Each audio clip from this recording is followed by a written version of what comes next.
Hi guys, welcome back to my YouTube channel. I just wanted to check in with you guys in my 4th grade classroom. It is Thursday, September 5th, and I am going to be absent tomorrow. So I wanted to go over with you guys what I do for a substitute. This is the first time my kids will be with a substitute, so I had to go over expectations with them. I'm going to show you how I set up my plans, what I did for the day, the note I left for my kids, and the speech that I gave them. So stick around if you want to know what I do for a substitute. Start with the note that I leave for my kids. They'll walk in and this is just on the front board, and I don't want to take up any more space than I already do with everything else, so I just put it on one of my anchor charts. It says, Space Rangers, I want a great report from the sub. Please turn in reading logs and progress reports. This is their homework that is normally due on Friday, so they know that this is the expectation, and I said see you on Monday. I like to leave this for my kids so they know that I'm thinking of them and that I didn't just leave, that it wasn't an emergency, that they know I'm going to be gone, that I am aware and have talked to the sub, and that I'm going to get a report from them and a note that says how they did from the day. Then let's come over here. So I laid out all my sub plans. I can go through these with you. They don't think I have any names on them. Please read all of this before my students arrive. It makes your life so much easier. Little introduction, things to do before my students arrive. We do have breakfast every morning, so this is just directions on how to do that, and to turn on the air because I do live in Phoenix and it's very hot, and how to turn on the air. The bell rings, uniform expectations, kids eating breakfast and to take attendance. Then we go into math. They are taking a quiz tomorrow, which I am going to go and print out, and I will have all those papers there. And then they will take the quiz. Those are the expectations for the quiz, and an example problem on what they're going to be doing. We're learning distributive property right now, so this is what their quiz is going to look like in case she needs to help them. I had to make a slight correction there. They're going to be playing a game. I couldn't find a format for this game, so I gave a sample of what it should look like.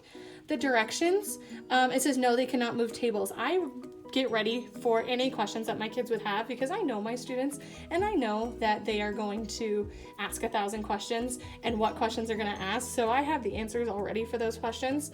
I have the directions, the supplies that she's going to need, the dice that she's going to need, the papers, and then social studies, they're going to be on their laptops doing this, so I have the exact specifications on what they're going to do and what they do when they're done.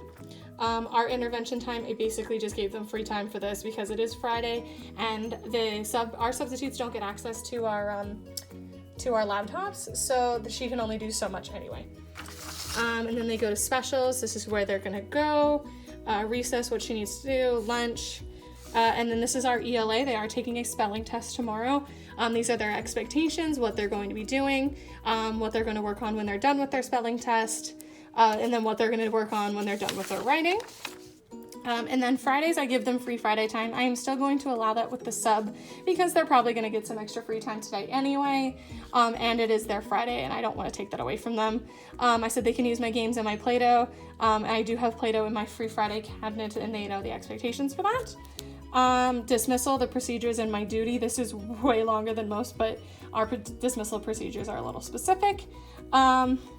If they have any questions, I always think this is important.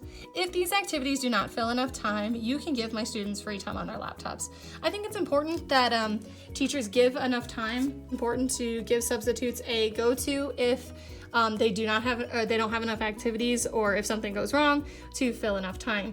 And then underneath this paper are some helpful students and some students they may give her trouble, and then my phone number in case she has any questions. For the spelling test, I have opened up our book to the page that their spelling words are on, marked these as words, and these are just the words that she's going to read off with the full sentences, and they know exactly what to do for those. All right, and then the speech that I give them is, I am expecting the same expectations for my room that they have with me, that they have with the sub. And if the sub writes their name down, whether it's for behavior or for an incident that happened or whatever it may be, they are automatically getting a call home. No questions asked, don't care what it was, they are getting a call home. And they are aware of this expectation, and so are their parents. So I have a zero tolerance policy for messing around when there is a sub. So yeah, that's what I got for a substitute. I know this was a short and sweet video, but I wanted to let you guys know what I do for a substitute. Subscribe down below, hit the like button, comment if you'd like, if you have any questions about being a teacher, and I will see you guys in the next video. Thanks.